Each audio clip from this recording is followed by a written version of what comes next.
Alexa ചായോ ഇവിടെ ഉണ്ടോ? Alexa ചായ അടുത്തുണ്ടോ? പിന്നെ ഇതിനകത്തൂടെ നടക്കുമ്പോൾ സൂക്ഷിക്കണം കേട്ടോ. ആകെ എത്ര അംഗമാണ് ഇതിന് വീതി? നമുക്കൊരു പ്രശ്നമില്ല. ഈ വീതി എത്ര അംഗമാണ്? ഇത് 54 അങ്കുലം. 54 അങ്കുലം അല്ലേ? 54 അങ്കുലം വീതിയുണ്ട്. നീന്താൻ അറിയോ? നീന്താൻ അറിയോ? നീന്താനും പിന്നെ അറിയും. നീന്താൻ അറിയും. എനിക്കറിയത്തില്ല. നീന്തറിയും. അപ്പൊ എന്നെ കൂടെ രക്ഷിച്ചോണം.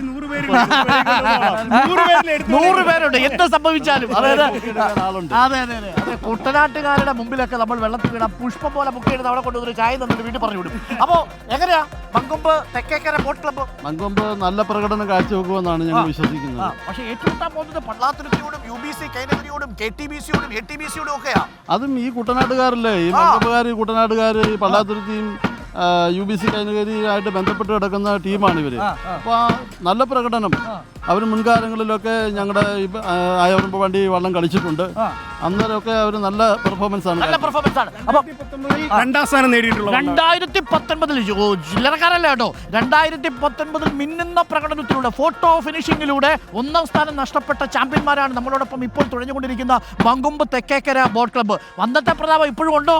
തീർച്ചയായിട്ടും. കാര്യം നമ്മള് കോടിക്കണക്കിന് രൂപ മുടക്കിയുള്ള ക്ലബ്ബുകൾ വരുമ്പോൾ നാട്ടിലെ ചെറുപ്പക്കാരായിട്ടുള്ള ആൾക്കാരെ കൂലി കൊടുക്കാതാണ് ഇവിടുത്തെ ഓരോ ചെറുപ്പക്കാരും ഈ നെഹ്റു ട്രോഫി വള്ളംകളിയിൽ ഞങ്ങളുടെ മങ്കൊമ്പ് തെക്കേക്കര ക്ലബ്ബ്, അത് വള്ളംകളിയുടെ കുട്ടനാട്ടുകാരന്റെ പഴയ പ്രതാപം വീണ്ടെടുക്കുക എന്നുള്ള ഇത് വെച്ചുകൊണ്ടാണ് ഞങ്ങളുടെ ക്ലബ്ബ് മുന്നോട്ട് പോകുന്നത്. അതായത് കരയ്ക്ക് വേണ്ടി ഞങ്ങൾ കൂലി കൊടുത്തല്ല, ആവേശം, വള്ളംകളിയോട് ആവേശത്തിൽ തുഴയുന്നത്. കൂലി കൊടുത്തല്ലാതെ ഞങ്ങൾ ആവേശത്തിൽ, അതായത് ഈ തുഴച്ചിൽ കൂലി കൊടുത്തല്ലാതെ നാടിനു വേണ്ടി കൂലിയില്ലാതെ പണിയെടുക്കുന്ന വിയർപ്പിറ്റുന്ന മനുഷ്യരായിരിക്കും. അവരുടെ വിയർപ്പും പുന്നമടക്കായലിന്റെ വെള്ളവും കൂടി ചേരുമ്പോൾ ഇത്തവണത്തെ പോരാട്ടം അവിസ്മരണീയമാകും ഉറപ്പാണ്. 19 ചുണ്ടൻ വള്ളങ്ങളാണ് ഇത്തവണയും മാറ്റിവെക്കുന്നത്. മൊത്തം 74 വള്ളങ്ങൾ പല പല ഘട്ടങ്ങളിലായിട്ടുണ്ടോ. ചുണ്ടൻ വള്ളമുണ്ട്, ഓതി വള്ളമുണ്ട്, വെപ്പ് വള്ളമുണ്ട് അല്ലേ. ഓടിവള്ളം എന്നൊക്കെ പറയുന്നത് പ്രേക്ഷകർക്കറിയാം. പണ്ട് കാലത്ത് ഈ കവർച്ചയ്ക്ക് വേണ്ടി രാത്രികാലങ്ങളിൽ കവർച്ചയ്ക്കും കാവലിനും ഉപയോഗിച്ചിരുന്ന വള്ളമാണ് ഈ ഓടിവള്ളങ്ങൾ എന്ന് പറയുന്നത്.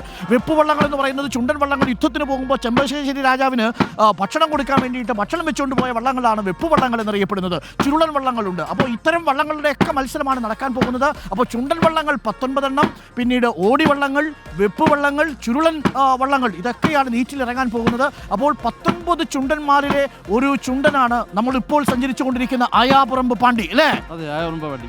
ഈ ചുണ്ടൻ ഇപ്പം പണിഞ്ഞിട്ട് എത്ര കാലമായിട്ടുണ്ടാവും? ഒരു 22 വർഷമായിട്ട്. 22 വർഷം പഴക്കമുണ്ട് അല്ലേ? അതെ അതെ. അറ്റകുറ്റപ്പണികളൊക്കെ കഴിഞ്ഞു. അറ്റകുറ്റപ്പണി 2015 ഞങ്ങൾ പുതുക്കി പണിതായിരുന്നു. ഈ വള്ളം തന്നെയാണോ നീറ്റിൽ ഇറങ്ങാൻ പോകുന്നത്? വള്ളം തന്നെ. അപ്പൊ നമ്മൾ നെഹ്റു ട്രോഫി വള്ളം കളിയിൽ കാണാൻ പോകുന്ന ആയാപുറമ്പ് പാണ്ടി ഇതേ വള്ളമാണ് ഈ 72 മണിക്കൂർ കഴിയുമ്പോൾ പുന്നമടക്കായലിനെ ത്രസിപ്പിക്കാൻ വേണ്ടി നീറ്റിൽ ഇറങ്ങാൻ പോകുന്നത്. ആ വള്ളത്തിൽ നിന്നുകൊണ്ടാണ് ഈ വിളംബര യാത്ര നമ്മൾ പ്രേക്ഷകരിലേക്ക് പങ്കുവയ്ക്കുന്നത്. പ്രിയപ്പെട്ട പ്രേക്ഷകരെ, നിങ്ങൾ നിങ്ങളുടെ കണ്ണുകളും കാതുകളും ആലപ്പുഴയ്ക്ക് കുട്ടനാടിന് സമർപ്പിക്കുവിൻ. 72 മണിക്കൂറുകൾക്ക് ശേഷം പുന്നമടക്കായലിനെ തീപിടിപ്പിക്കാൻ ശരരാജാക്കന്മാരെത്തുന്ന നെഹ്റു ബോട്ട് ക്ലബിന്റെ, നെഹ്റു ബോട്ട് ക്ലബ് സൊസൈറ്റിയുടെ, നെഹ്റു ബോട്ട് വള്ളംകളിയുടെ, നെഹ്റു വള്ളംകളിയുടെ വിളംബര യാത്രയാണ് നിങ്ങൾ കണ്ടുകൊണ്ടിരിക്കുന്നത്. ഞാൻ പ്രേക്ഷകരോട് ഒരു കഥ പറയാം. കഥയല്ല, നടന്ന സംഭവം.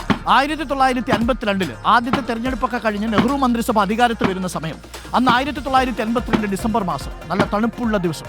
അന്ന് നെഹ്റുവും കൊച്ചുമക്കളും കൂടി കേരളം സന്ദർശിക്കാൻ വരുന്നു. അന്ന് കേരളം ഇല്ല, അന്ന് തിരുക്കൊച്ചിയാണ്. തിരുക്കൊച്ചി സന്ദർശനത്തിന് വേണ്ടി വരുന്ന നെഹ്റുവും കൊച്ചുമക്കളും ഇന്ദിരയും അടങ്ങുന്ന കുടുംബം. അപ്പോൾ തിരുക്കൊച്ചി വന്നപ്പോൾ നെഹ്റുവിനൊരു ആഗ്രഹം, കുട്ടനാട് ഒന്ന് പോയി കാണണം. എന്താ കുട്ടനാട് കാണാനുള്ള ആഗ്രഹം? കുട്ടനാട് കാണാനുള്ള ആഗ്രഹം സമുദ്രനിരപ്പിൽ നിന്ന് താഴെ കൃഷി ചെയ്യുന്ന, താഴെ കിടക്കുന്ന ഒരു പ്രദേശമാണ് കുട്ടനാട്. അതെങ്ങനെ ഇരിക്കണമെന്ന് കാണണമല്ലോ. അങ്ങനെ നെഹ്റു കുട്ടനാട്ടിലേക്ക് വന്നു. അപ്പോൾ ജലമാർഗ്ഗമാണ് കോട്ടയത്ത് നിന്ന് വന്നതെന്ന് തോന്നുന്നു. അപ്പോൾ അങ്ങനെ ജലമാർഗ്ഗം വന്ന് വേമ്പനാട്ട് കായലിൽ വന്നു. അന്ന് മൺട്രോ സാഹിബിൻ്റെ ഒരു വിളക്കുമാടമുണ്ട്. അതിൻ്റെ ചുവട്ടിൽ ഈ ജോസഫ് പുരിക്കൻ എന്ന് പറയുന്ന കുട്ടനാടിനെ വീണ്ടെടുത്ത ജോസഫ് പുരിക്കനുണ്ടല്ലോ, ആ ജോസഫ് പുരിക്കൻ്റെ സ്വന്തം ബോട്ട് മാർഷൽ, ആ മാർഷൽ ബോട്ടിൻ്റെ മുകളിൽ കയറിയിരുന്ന് 9 ചുണ്ടൻ വള്ളങ്ങളുടെ മത്സരമാണ് അന്ന് കണ്ടത്. അതായിരുന്നു ചരിത്രത്തിൽ രേഖപ്പെടുത്തിയ നെഹ്റുവിനെ വരവേൽക്കാൻ വേണ്ടി കുട്ടനാട്ടുകാർ ഹൃദയം കൊണ്ട് തുഴഞ്ഞ ആദ്യത്തെ വള്ളം കളി 1982 ഡിസംബർ മാസം. പിന്നീട് അങ്ങോട്ട് ഇതിൻ്റെ ആവേശം വന്നപ്പോൾ എന്ത് ചെയ്തു എന്നറിയോ?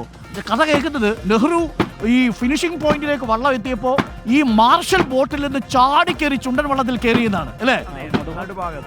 നടുഭാഗം ചുണ്ടന്റെ ഒത്ത നടുക്ക് കയറി. അപ്പൊ പ്രേക്ഷകർ ആലോചിച്ച് നോക്കൂ, ഇപ്പോഴും രാഹുൽ ഗാന്ധി ചില സമയത്ത് ആവേശമൊക്കെ കാണിക്കും. ആൾക്കാരൊക്കെ വരുന്ന സമയത്ത് അതൊക്കെ ബ്ലഡിന്റെ ഗുണമാണ് എന്ന് നമുക്ക് പറയും അല്ലേ? ആവേശം വരുന്ന സമയത്ത് പുള്ളി ഇറങ്ങി ആൾക്കാരുടെ ഒപ്പം ചേരുന്നു. അതാണ് നെഹ്റുവിന്റെ ആ ലെഗസി എന്ന് പറയുന്നത്.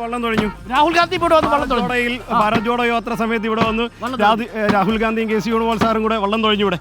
അപ്പോൾ അങ്ങനെയാണ്. പക്ഷെ അപ്പോഴും ഇത് അറിയപ്പെട്ടത് നെഹ്റു ട്രോഫി എന്നല്ല. 1952 അതിനുശേഷം നെഹ്റു അങ്ങ് ഡൽഹി പോയി, തിരിച്ചു സുന്ദരമായ ഓർമ്മകളുമായി പോയത്. മാത്രമല്ല അന്ന് ആലപ്പുഴയിൽ നിന്ന് ഈ വേമ്പനാട്ടിൽ നിന്ന് കൊച്ചി വരെ ഇവിടെയുള്ള മനുഷ്യർ ചുണ്ടൻ വള്ളം തുഴഞ്ഞാണ് അദ്ദേഹത്തെ യാത്ര അയച്ചതെന്ന് കേട്ടിട്ടുണ്ട്. അത്ര ആതിഥ്യ മര്യാദ ഉള്ളിൽ പേറുന്ന മനുഷ്യരാണ് കുട്ടനാട്ടുകാരെന്ന് പറയുന്നത്. ആ കുട്ടനാടിൻ്റെ നെഹ്റു ട്രോഫി എങ്ങനെ നമുക്ക് വേണ്ടെന്ന് വെക്കാൻ കഴിയും? അതുകൊണ്ടാണ് റിപ്പോർട്ടർ ടിവിയും നെഹ്റു ട്രോഫി വള്ളംകളി വേണം എന്ന് ആവശ്യപ്പെട്ടുകൊണ്ട് റിപ്പോർട്ട് ചെയ്തതും തുടർച്ചയായി ക്യാമ്പയിനുകൾ സംഘടിപ്പിച്ചതും നമ്മൾ സർക്കാരിനെ നിരന്തരം ഓർമ്മിപ്പിച്ചുകൊണ്ടിരുന്നു. വയനാടും ചൂരൽമലയും ഒക്കെ വീണ്ടെടുക്കാം, പക്ഷേ കുട്ടനാടിനെ കൈവിടരുത്. ഒടുവിൽ സർക്കാർ ഇത് കേട്ടു, അംഗീകരിച്ചു. സർക്കാർ കുട്ടനാടിനോടൊപ്പം നിന്നു. അതുകൊണ്ട് തന്നെ നെഹ്റു ട്രോഫി വള്ളംകളി ഉദ്ഘാടനം ചെയ്യാൻ വലിയ ആർഭാടമൊന്നുമില്ലെങ്കിലും ഇത്തവണത്തെ വള്ളംകളി ഉത്സവം ഉദ്ഘാടനം ചെയ്യാൻ മുഖ്യമന്ത്രി തന്നെ നേരിട്ടെത്തുകയും ചെയ്തു.